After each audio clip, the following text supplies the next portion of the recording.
তোমার কি কেউ ক্ষুধা লেগেছে, তোমার কি খুব ক্ষুধা লেগেছে? আল্লাহর নবীর সাহাবী হযরত আলী কাররামাল্লাহু ওয়াজহু জিজ্ঞাসা করার পরে বেটি ফাতেমার জন্য বেশি কান্না শুরু করলেন। আল্লাহর নবীর সাহাবী হযরত আলী বলেছিলেন, ও বেটি ফাতেমা, এমন করে কাঁদছো কেন, কি হয়েছে একটু বলো?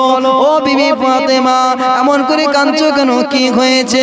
আল্লাহর নবীর বেটি ফাতেমা বলেছিলেন, ও আমার প্রাণের স্বামী, বাড়িতে কোনো খাবার নাই, আপনার দুই সন্তান খাবার জন্য ছটফট করছিল, আমি তাদের আর কথাগুলো না সহ্য করতে পেরে তাদের গালে দুটো চড় মেরেছি, এই দিক দিয়ে কোথায় চলে গিয়েছে আমি আর জানি না। কোথায় চলে গেছে জানি। ও জওয়ানেরা, যুবকেরা, আল্লাহ পাকের বান্দারা, পরিষ্কার করে শরীরকে দাও, জেনে দাও, আল্লাহ রাসূলের কলিজা জানা সাহাবী হযরত আলী কাররামাল্লাহু ওয়াজহু আল্লাহর নবীর বেটিরে, আল্লাহর নবী বেটির সঙ্গে কথোপকথন করছিলেন।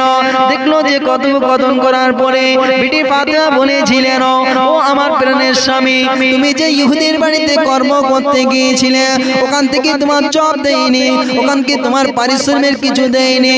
বললো না না না, আজকে আমাকে কিছু দেয়নি। আল্লাহর নবীর বেটি ফাতেমা বলেছিলেন, ও স্বামী আলী, যাও, চলে যাও, চলে যাও, মদিনার মসজিদে নবী শরীফে আমার আব্বা জানো রাসূলুল্লাহ গনিমতের মাল বিলি বন্টন করছে, ওই বিলি বন্টনের মালের লাইনে দাঁড়িয়ে যাও, ওখান থেকে কিছু দিয়ে দেবে। আল্লাহ রাসূলের বেটির ফাতেমার কথা শুনে আলী সত্যি কিনা সে টুকটুক টুকটুক করতে করতে মদিনার মসজিদে নবী শরীফে আসলেন। তাকে সত্যি কিনা রাসূলুল্লাহ গনিমতের মাল বিলি বন্টন করছেন। আল্লাহ রাসূলের আলী, আল্লাহ রাসূলের জামাতা আলী সকলের পিছনে দাঁড়িয়ে লাস্ট, একদম সকলের পিছনে লাস্ট। উনি মনে মনে চিন্তা করছেন, মনে মনে আনন্দিত হচ্ছে। যাকে সামনে যে আছে তাকে 100 টাকা দিয়েছে, তারপরে যে আছে তাকে 90 টাকা দিয়েছে, তারপরে যে আছে 70 টাকা, 50 টাকা, 40 টাকা এরকম দিচ্ছে। আলী কাররামাল্লাহু ওয়াজহু মনে মনে আনন্দ করছে যে আমি তার জামাই, হয়তো আমাকে একটু বেশি দেবে সবাচ্ছে। মনে মনে আনন্দ করছে, যদি 100 টাকা, 50 টাকা, 70 টাকা, 80 টাকা, 90 টাকা দেয়, তাহলে আমি তো তার জামাই, আমার মনে আমার চেয়ে একটু বেশি দেবে। ও সোনামণি নওজওয়ানরা, যুবকেরা, শুনে রেখে দাও, জেনে রেখে দাও, আল্লাহ রাসূলের সাহাবী হযরত আলী কাররামাল্লাহু ওয়াজহু যখন তারা লাইনটা চলে আসলেন, আল্লাহর নবীর সাহাবী আলী যখন হাতটা বাঁধলেন, হাতটা বাঁধার পূর্বে আল্লাহ রাসূল 3টি টাকা দিয়েছিলেন আলীর হাতে। আল্লাহ রাসূল 3টি টাকা দিয়েছিলেন। আলীর মনটা খারাপ হয়ে যায়। আল্লাহ রাসূল সকলে তোমার পরে একটা কথা জবান দিয়ে বলেছিলেন, যারা আজকে গনিমতের মাল বিলি বন্টন করলাম, যারা পেয়েছো, আগামী কাল মদিনার মসজিদে নবী শরীফে সকলে চলে আসবে, আমি রাসূলুল্লাহ সকলের কাছে হিসাব নেব, কে কোন খাতে টাকাগুলো ব্যয় করেছো। আমি হিসাব নেব কে কোন খাতে টাকাগুলো ব্যয় করেছো। এই কথা বলার পরে আলী খুব চিন্তা করলেন, আমাকে 3 টাকা দিল, আমি তো জামাতা, আমি তো জামাতা, তারা জামাই, 3 টাকা দিল। চিন্তা ভাবনা করার পূর্বে হযরত আলী কাররামাল্লাহু ওয়াজহু উনি যখন গনিমতের মালটা পাওয়ার পূর্বে মদিনার মসজিদে নববী শরীফ থেকে যখন বার হলেন, এক ভিখারি এসে আলীর কাছে আসলেন, বাবা, আমি অনেকটা দিন না খেয়ে আছি, আমাকে একটু কিছু দেবে? হযরত আলী কাররামাল্লাহু ওয়াজহু 3 টাকার ভিতর থেকে 1 টাকা ভিখারিকে দিয়েছিলেন। 3 টাকা ভিতর থেকে 1 টাকা ভিখারিকে দিয়েছিলেন। তাহলে কত টাকা থেকে বাবু? 2 টাকা থাকে। এবং হযরত আলী কাররামাল্লাহু ওয়াজহু মদিনা শহরে চলে যায়। মদিনা শহরে গিয়ে হযরত আলী কাররামাল্লাহু ব্যাগ ভর্তি 1 টাকার বাজার, 1 টাকার বাজার করেছিলেন। থাকে কত টাকা? 1 টাকা। আলী কাররামাল্লাহু ওয়াজহু ওই প্যাক ভর্তি বাজারটা নিয়ে বাড়ি আসলেন। আসার পূর্বে মনটা খারাপ, ফাতেমার সামনে গিয়ে যখন সালাম দিয়ে উঠলেন, বললেন যে আব্বাজান গনিমতের মাল দিয়েছে, কতটুকু দিয়েছে তোমাকে? আল্লাহ রাসূলের বেটি ফাতেমা রাদিয়াল্লাহু তাআলা আনহা বলার সাথে সাথে আলী কাররামাল্লাহু মনটা খারাপ করে বলছে, আমি মনে করেছিলাম সবার চেয়ে আমার বেশি দেবে, কারণ আমি তার জামাই। আমাকে 3 টাকা দিল তোমার আব্বা, 3 টাকা দিল।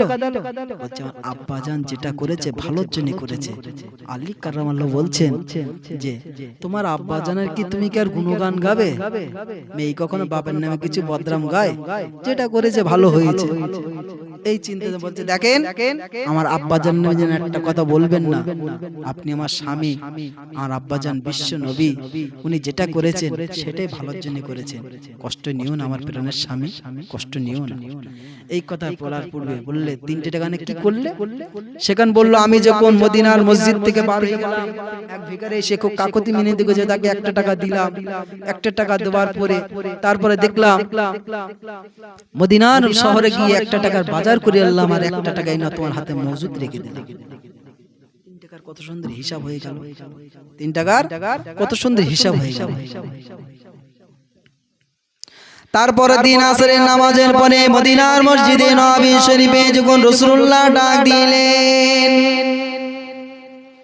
ও জওয়ানেরা যুবকেরা আল্লাহ পাকের বান্দারা পরিষ্কার করে শুনে রেখে দাও, রেখে দাও। আল্লাহ রাসূলের সাহাবী হযরতে আলী কাররামাল্লাহু ওয়াজহাহু আল্লাহ রাসূলের আলীকে যখন দেখলো লাইনে দাঁড়ালেন, বাবা পিছন থেকে দেখতে পেলেন 100 টাকার হিসাবটা নিচ্ছে রাসূলুল্লাহ। 100 টাকার হিসাবটা দেখলো 10 মিনিট সময় লেগেছে। 90 টাকার হিসাবটা নিল, 90 টাকার হিসাব তার থেকে একটু কম সময় লেগেছে। এমনি করে যখন 50 টাকার হিসাবটা নিল, 100 টাকার চেয়ে 50 টাকার হিসাবটা তার চেয়ে অনেক কম লেগেছে। এমন করে রাসূলুল্লাহ সাহাবী হযরতে আলী কাররামাল্লাহু ওয়াজহু লাস্টে যখন পড়ে গেলেন, আল্লাহর নবী আলীকে জিজ্ঞাসা করলেন, ও জামাত আলী, ও আমার জামাত আলী, তোমাকে যে 3 টাকা দিয়েছিলাম ওই 3 টাকা কোন খাতে ব্যয় করেছিলেন? আল্লাহর নবীর সাহাবী আলী বলেছিলেন, ইয়া রাসূলুল্লাহ, ইয়া হাবিবাল্লাহ, হুজুর আপনি 3 টাকা দিয়েছিলেন, এখান থেকে ফেরার পূর্বে একটা ভিক্ষুককে 1 টাকা দিয়েছি, একটা ভিক্ষুককে 1 টাকা দিয়েছি, আর 1 টাকা দিয়ে আমি মদিনা শহরে গিয়ে আপনার মেয়ের জন্য, নাতির জন্য 1 টাকা ব্যাগ ভর্তি বাজার করেছি, আর 1 টাকা আপনার বেটির কাছে জমা রেখে দিয়েছি। এত সুন্দরভাবে সময়টা ব্যয় হয়ে গেল। আল্লাহর নবী বলেছিলেন, ও সাহাবী আলী, তুমি মনে হয় অনেক রাগ করেছো, আমি রাসূলুল্লাহ সব বুঝতে পেরেছি, সবার চেয়ে তোমার কম দিয়েছি বলে তুমি রাগ করেছো।